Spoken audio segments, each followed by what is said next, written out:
Hasan just loves giving bad advice so he be popular while Democrats lose. Don't you realize that that actually proves the point? Why would I be popular if what I was saying was not channeling the frustrations that like everyday people have? You're literally saying shitting on the Democratic Party makes me popular, while simultaneously claiming that the way that the Democratic Party is presenting itself is supposed to be popular. Why won't people understand? If elections are a popularity contest and you're recognizing that shitting on the Democrats makes someone like me popular, then maybe the Democrats need to fix their fucking branding. Perhaps you can comprehend what my argument is here, because at the end of the day, I do not want the Republican Party to win, okay? I don't want Republicans to win. Republicans are fucking fascists. My take is going a little viral on hockey Twitter.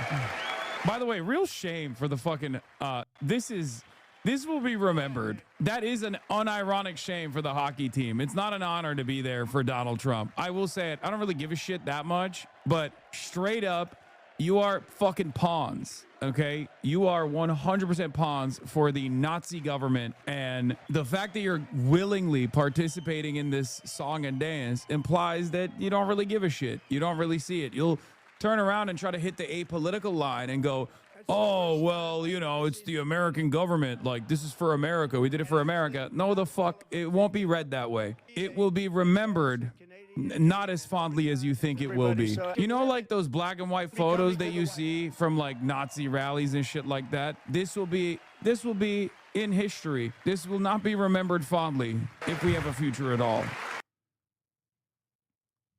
One of them has an MLK quote tattooed on his body. Bro, I know. I've seen it. Yeah, I saw this too. I couldn't clip it, but Hasan the Un said the fact that the USA men's hockey team allowed themselves to be used as props by Trump will be a stain on them forever, and that we would look back on photos of them standing with the fascists, and he's 100% right. Yeah, except people are really fucking mad about that. They're like, oh, shut up, loser. Shut up, libtard. You fucking libtard. Shut your stupid ass up. You don't know anything. It's just sports. It's just sports. It's just sports. Right? Like, teams have deliberately turned down the White House over and over again for this reason. They don't want to be remembered as fascist collaborators. And I saw a photo. I mean, this is what it's giving, you know? Like, you're giving a little Sig Heil there, buddy. Not great. Not a great look. It's called sports washing. And that's precisely what the Trump admin is doing. Red Wings fans already turned on Dylan Larger from the stuff I've seen from friends and on socials. Yeah, I think like a lot of these guys also play in Canada, right? So I suspect that like a lot of the Canadian hockey fans are going to be very frustrated with what these guys are doing, especially because like, dude, I've been there. I'm telling you right now, Canadians do not fuck with America right now, okay? It's not even awesome. It's not even awesome like, oh yeah, we're fine. There are wacky neighbors. Like, it's not on that at all. They are playing, they're on very different timing, okay? They do not fuck with America at all, especially after Donald Trump was like, I'm going to annex Canada. Canada is the 51st state, all this shit. Like, that was not read as a joke up there, which is completely understandable. It's completely understandable that that wasn't read as a joke at all. There are, I think, a lot of Canadians who are frustrated. I think you're underestimating how shitty men's hockey fans are in general. The majority of hockey players don't give a shit at all, though. I don't think that's the case. I think, what are you talking about? They did this to one of their biggest legends, dude. What was it? The one of their biggest hockey legends. Like, historically, one of the biggest hockey legends of all time around the globe, Wayne Gretzky, came out and was like pro-Trump, and Canadians were like, Wayne Gretzky, fuck you. I will never consume your wine ever again. I know that there are a lot of conservative hockey fans out there, but I think there's a difference. There's a different, like, you think it's just woke Canadians that don't want to be annexed by America. No, that's not the case.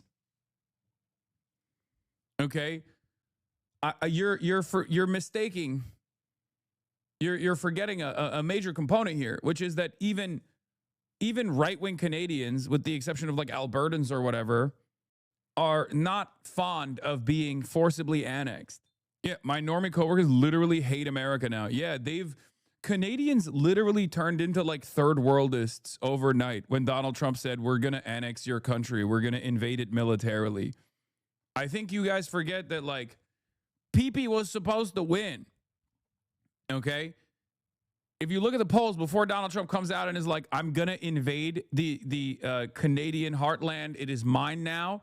Pierre Poilievre is doing very well against, at that time, it was also Justin Trudeau. But like, he was going to fucking win that election. And then Donald Trump was so aggressive. Donald Trump was so aggressive in his posture that Canadians were like, no, fuck that. It was JT, not PP, man. No, I mean, obviously people hated Justin Trudeau. But again, PP was doing fine. PP was doing pretty good, as a matter of fact. And then his association with Donald Trump and MAGA in general caused the election to go resoundingly in the direction of Mark Carney. So shouts out to Donald Trump for that. I mean, it's correct. It literally is. Like, that is what happened. Because a lot of conservative Canadians as well recognized that their sovereignty was being violated by the United States of America, and they reacted to that in a way that I haven't even seen from European leadership, really. I mean, yeah, even the Albertans, like, I joke and say Albertans want the annexation, but that's a joke, okay? That's not real. Yeah, let me get the other one too, and then you can put the others in the fridge. Thank you. Okay.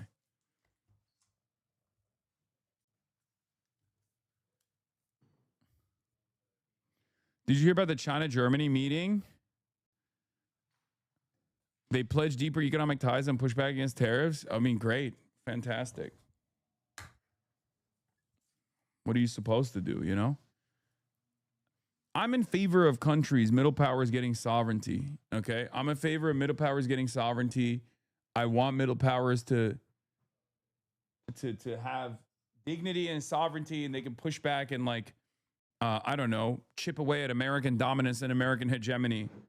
I know that this is like a weird take from an American, but I do think that American hegemony is global capitalist hegemony, and anything that chips away at that power is good in my book. Okay, now let's get to the State of the Union. Embarrassing State of the Union, total flop in my opinion, and the way that the mainstream media is approaching it. The Union address, which was in fact the longest in U.S. history. The president claimed the nation's economy is strong, despite polls showing most Americans feel otherwise. He also clashed with Democrats in the room on a range of issues, including the ICE tactics at the root of the partial government shutdown. And in true Trump fashion, there were theatrical surprises, including a bipartisan celebration of the gold medal winning U.S. men's Olympic hockey team. Nancy Cordes is at the White House. Nancy, good morning. It was a long one last night. It sure was, Nora. In fact, the speech clocked in at 1 hour and 48 minutes, which is 11 minutes longer than the previous record, which was also held by President Trump. Affordability and the economy dominated the first half of the speech, with Trump insisting his policies will pay off and sometimes inflating the impact they have had already. There were a couple of truly tense moments and some very moving ones that brought the entire room to its feet. The state of our union is strong. Speaking to Congress and the country, President Trump argued the first year of his second term was historic. We ended DEI in America. We gave you no tax on tips, no tax on overtime, and no tax on Social Security for our great seniors. Our country is... Why is the quality so ass? Winning again. In fact, we're winning so much that we really don't know what to do about it. He hammered that point home by bringing out these winners, the U.S. Olympic men's ice hockey team.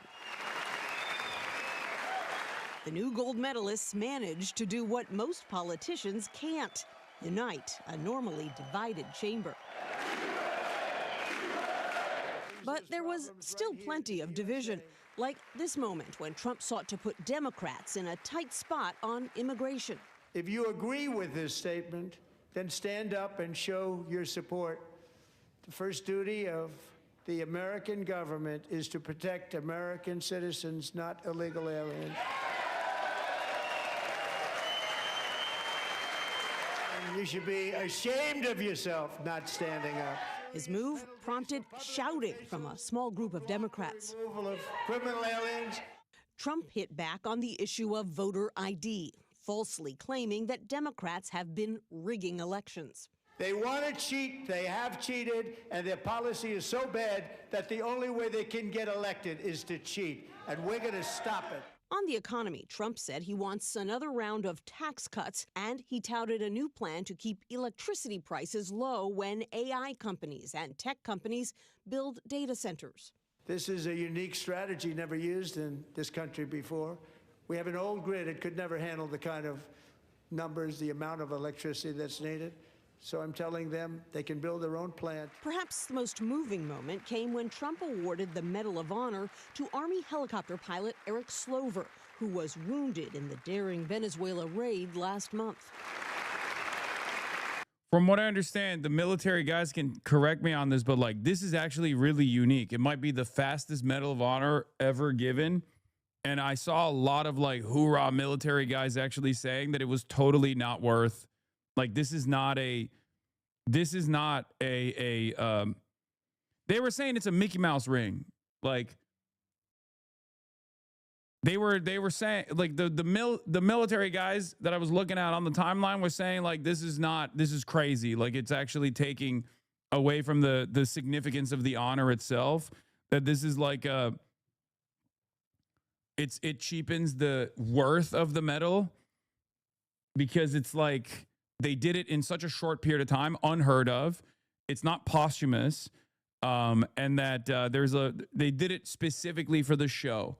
They did it specifically for the State of the Union, and that usually you don't get a Medal of Honor for like getting shot while you're driving a helicopter, where you're flying a fucking helicopter on a mission like this.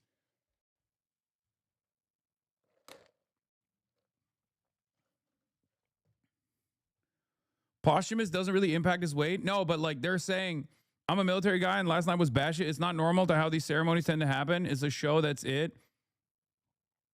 During and after the Civil War, the Medal of Honor was dished out like hotcakes, but in recent times it's been more esteemed and very selectively picked. Trump has now made it Mickey Mouse again. Yeah, a lot of the military guys who are like, hoorah, even conservative ones, even conservative military guys were just like, yeah, maybe this is not the appropriate way to do this.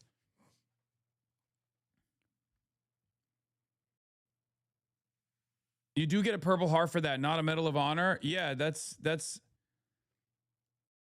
last big Medal of Honor guy I remember was the Marine who jumped on a grenade, awarded by Obama. As a vet, this one was weird as fuck.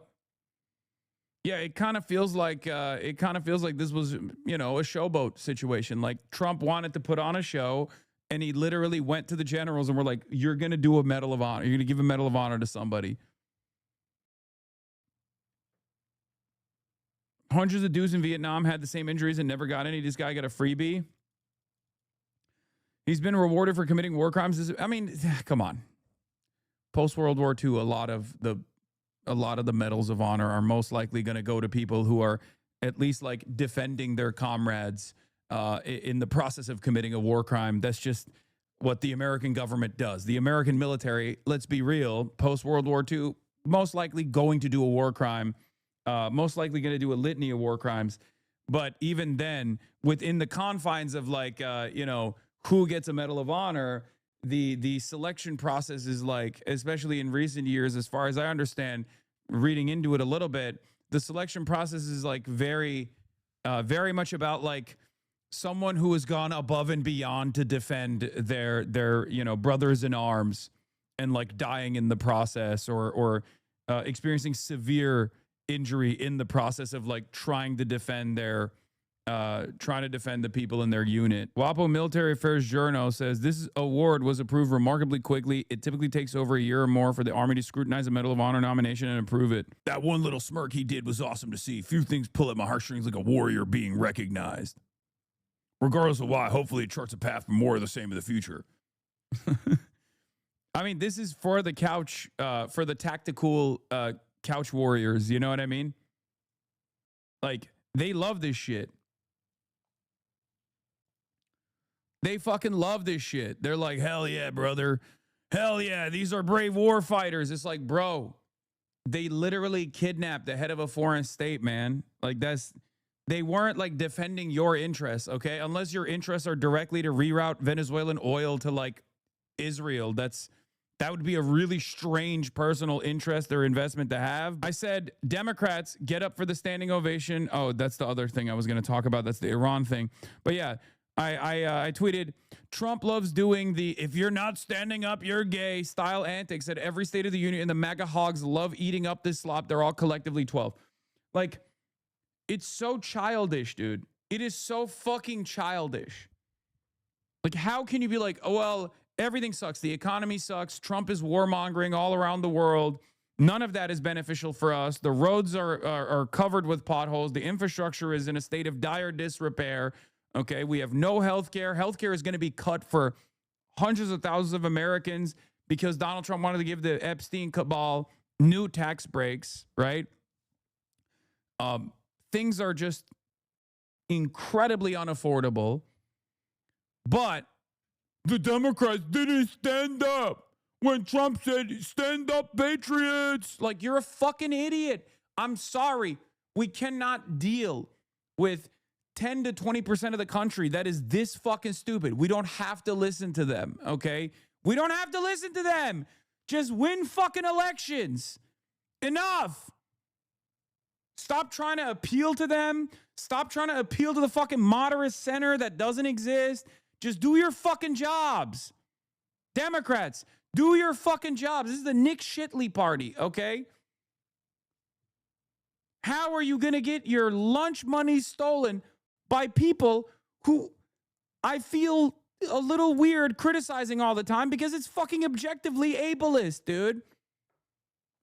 I feel like the Republican Party nowadays is so incredibly stupid in their forward posture that every time I fucking shit on them, I'm like, am I being ableist? Am I making fun of someone with a mental disability? Okay. And kind of, I kind of am. I feel like I am. Like, Nick Shirley is the boundary breaking media figure for the National Republican Party. They are medically stupid. They want medical stupidity. They genuinely are. They genuinely are unimaginably angry and stupid. You don't have to take them seriously. Please. National Guardsman Andrew Wolf was awarded the Purple Heart.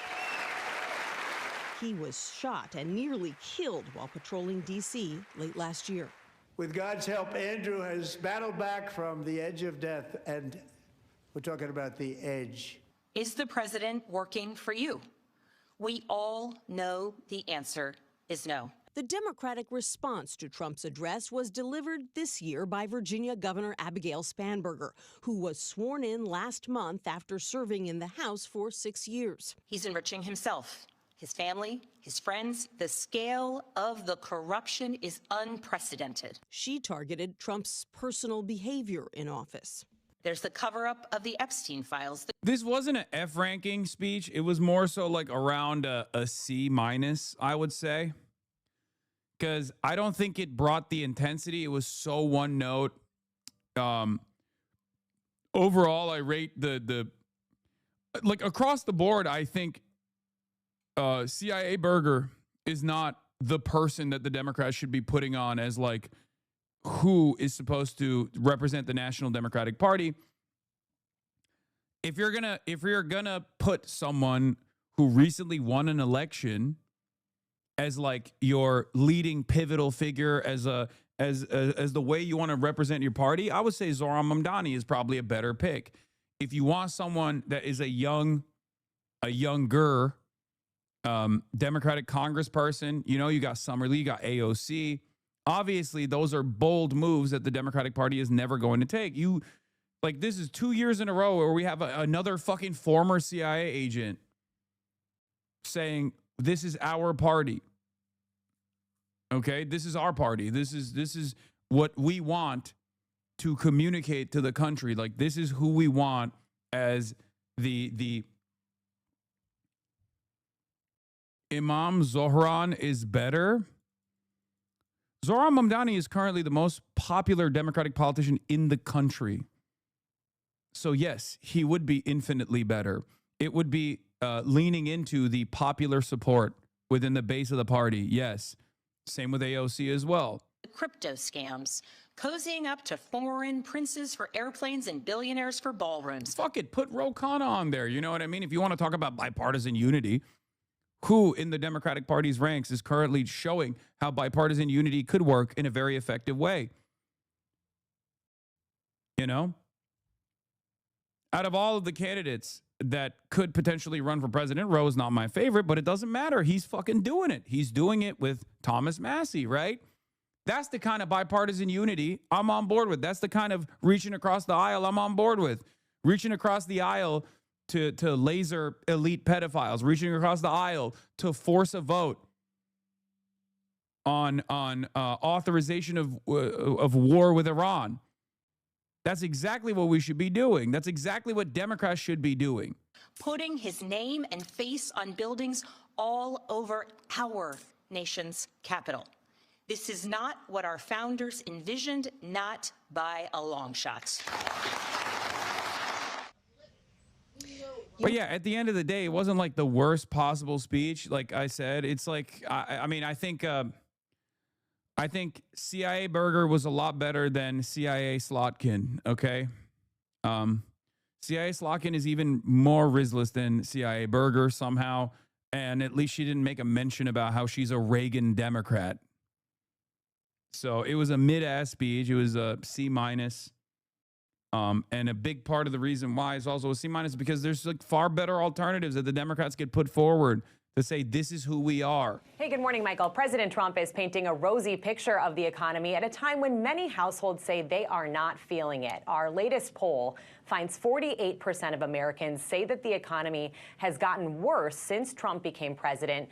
29% say it's gotten better. The president used this speech to tout economic numbers that look good on paper. Record highs in the stock market, lower gas prices, falling mortgage rates. But for many families, their perception of the economy comes down to what they are paying for day-to-day essentials, and many of those costs are rising. Government data shows that since President Trump took office, electricity bills are up 6%, medical care and daycare costs up 4%, rent is up about 3%, grocery bills up 2%.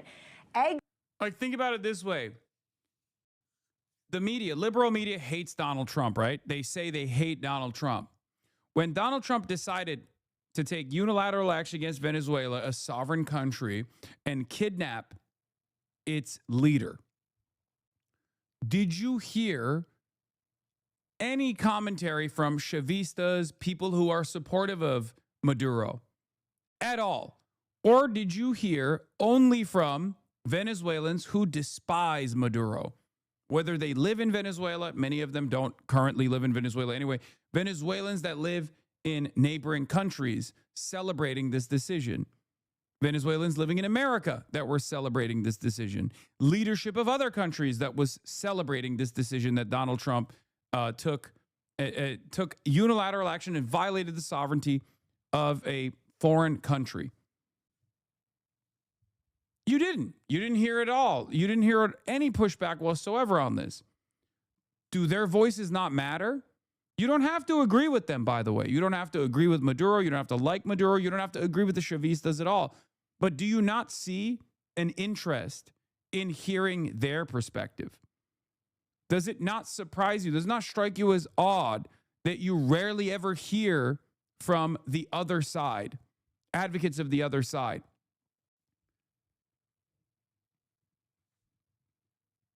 This is how you manufacture propaganda. This is how you manufacture consent. Donald Trump And his administration, under the leadership of Marco Rubio, currently is strangling Cuba, okay? An island that we have punished for 60 plus years at this point for having a successful communist revolution, overthrowing a dictator by the name of Batista, an American-backed dictatorship, okay?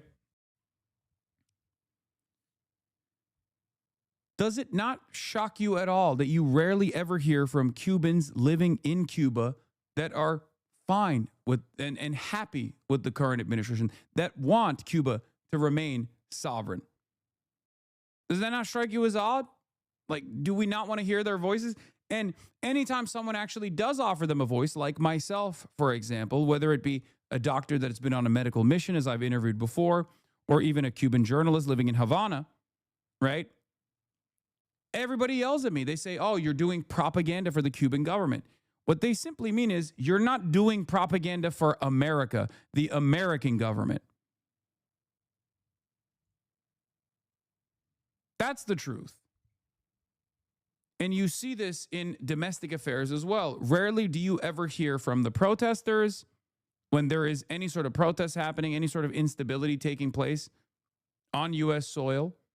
Rarely do you ever hear the perspective of the people protesting. You only hear the perspective from powerful entities. You hear the side of the cops. Cops are oftentimes the only spokespeople that you hear from. Quote from Inventing Reality by Michael Parenti on the Independent Press. We do not have a free and independent press in the United States, but one that is tied by purchase and persuasion to wealthy owners and advertisers and subjected to the influences of state power. Of course, not everyone sees it that way. Many people who hear about a controlled press think only of something that exists in other lands. If anything, the more conservative among them advocate greater restrictions on the U.S. media. In imitation of the censorship they say they are fighting when they say they are fighting communism. Others who complain about the U.S. news media's shortcomings believe our press, for all of its faults, is a free and independent one, certainly freer than in most other countries. This is not the case. No, yeah, crazy when you put it that way. It makes sense. Always thought it was conspiracy about the shadowy media, but it's a fair take. It's not even a shadowy media. It's a self-selecting group of individuals who receive wage increases and better job prospects when they are compliant to the demands of the State Department. It's not like this is a self-selecting process. It's not like as direct as you think. There's no guy going in and with a fucking wad of cash and saying, like, if you do propaganda for private healthcare companies, you will get this money. It doesn't work that way. The exchange of money happens at the corporate level, and then the management fulfills the desires of the bosses. The management elevates people who are compliant to the needs of capital. Let's get to Iran. The president briefly addressed the tensions with Iran in the speech while the U.S. builds up its military presence in the region. Chief Foreign Correspondent Ian Pannell is in Tel Aviv with reaction overnight. Good morning to you, Ian. Yeah, good morning, Robin. As John was saying there, insisting he prefers a diplomatic solution, the president also trying to make the case for potential military action, insisting Iran's nuclear program was obliterated by last June's strikes. He's also saying they're pursuing what he calls sinister nuclear ambitions, but Iran again repeatedly insisting it'll never develop a nuclear weapon. Trump also claiming Iran killed and maimed thousands of American service members with roadside bombs. Now, it's unclear if you... Dude, yeah, that was really funny. He said Iran is responsible for roadside IEDs. Okay. That is leaning into the stupidity of the average American, for the record. Like, the average American makes no distinction between Iran, the IRGC, Shias, Sunnis, and doesn't understand that, like, Iran, for the most part, has been in line with American interests in the region when they're fighting against Salafist brigades, ISIS, and militancy of that sort. The guys that are making the IEDs are not Iran, okay? Iran fought ISIS. The guys that are making the IEDs are, well, sometimes American-backed militancy that turns around and starts attacking America. But for the average American, they're like, Iran, Iraq, Iran, I don't understand. Like, it's the same bullshit. And Donald Trump has consistently lied, right? Threaten Europe and our bases overseas, and they're working to build missiles that will soon reach the United States of America.